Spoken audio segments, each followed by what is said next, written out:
Hey, at Zach's house, here is the progress.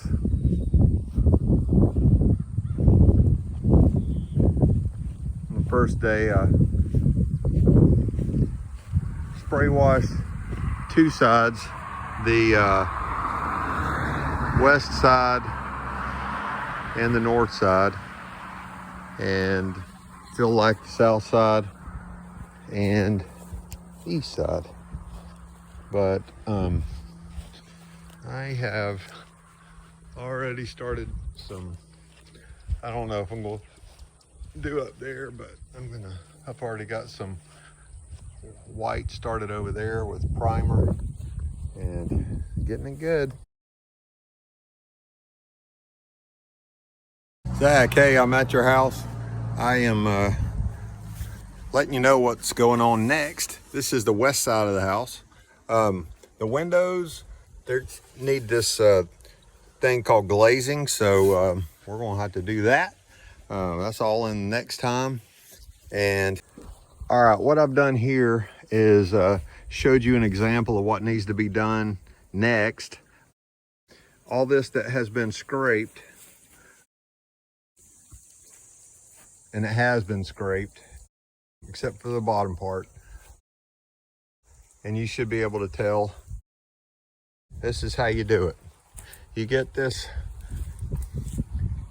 thing and you go, and if you see it start flaking off, and you don't overwork it, you don't work it too hard, but what you're doing is you're getting it smooth in here so you can paint over it. All right, and so what you do, and I've caulked to this side, and so what you do is you come in here and you hit the parts that have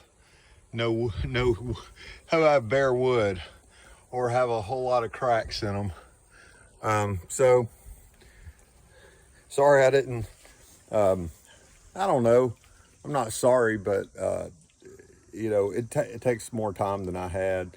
So I've just kind of got you started, and so if you can contribute a little bit in good faith, and then call me when it's time to paint the top coat, and we'll show all that, how you do that. All right, one more thing.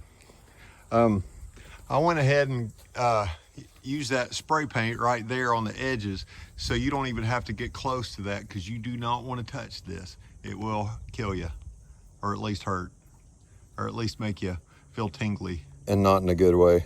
I'll demonstrate what it looks like to scrape, because when you hadn't done it before, you tend to overdo it. So I'm going to show you what I would do. If it looks loose, then get it off. But don't make something that's not loose turn loose. See, like all that, I could see a gap. And then when you don't have a gap anymore, you rub it off to smooth it out. And a lot of times, if it starts flaking off when you're rubbing it like this, you want to hit it again, see? So that's basically it. That's how you scrape, and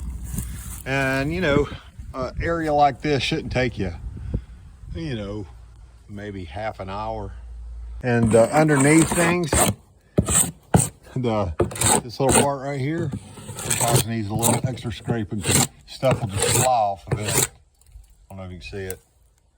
Next step, my dear nephew, is caulking. You want to have your gun, cut it at the first notch on the little cutter thing, about that much. Always have a wet rag to wipe your finger off, because it gets nasty.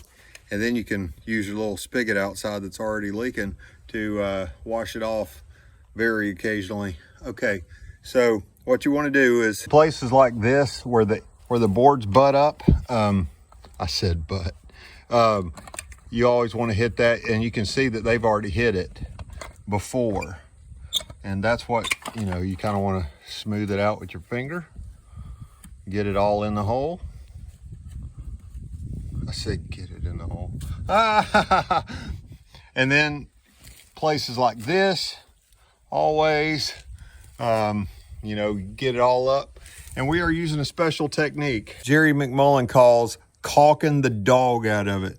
In places like the ends and the windows that get rain on them, you do want to caulk the dog out of them. I mean, just on this side and just those windows, I already used 3 cans of caulk. So that kind of gives you an idea what caulking the dog is. It's thick. You might not be able to tell, but it is very thick in there. And you want to get around windows right here, right here, and right here, right here. Because the concept is that rain falls down and it wherever you got a hole in the house, which a window is a hole in the house, that water will try to get in at that place. And when it tries to get in, that's where you get leaks and that's where you get bad stuff. I'll show you, this is a place where it happened right here on this window, and that's why it rotted right here. So, you know, we stayed this one for a while by putting that putty in there. So, but it won't last forever. So these are usually the first to go because they'll start, you know, they still got rot in them, but you try to scrape it out and put it in. So sometimes people are kind of skeptical that you use that much product. So I always kept the extra product remnants to show them, look, I use this many, but it's not a big deal. You can throw them away. Here's a tip for brush cleaning. I usually put a little Dawn on it, and it's always important to clean your brushes. And you can use that wire brush that you got for scraping, and you can clean out the ferrule, which is this part right here. This part right here, because you do not want to leave paint here. You want to get it completely clean. Not a perfect job, but there was a little red left in from the last time, and what paint does is paint sticks to paint. So if you leave any paint in your brush, it kind of stays in the ferrule. But if you clean your brushes, they will last you for years. And so do a favor to your future self and clean the brush good. And you can also get a stuff called brush cleaner, which is basically acetone, and you dip it in there, and it'll melt any kind of paint that's in there off. So, you know, if you got a decent brush, which that's a pretty decent brush, so take care of them. Zach, heads up warning, this is a little chunky. Primer dries really fast, so it's got some chunks in it. You can either strain it out or dip over the top of it or something, but you don't want to paint with chunky paint. And I just saw this as a slight reminder. You don't want to use siliconized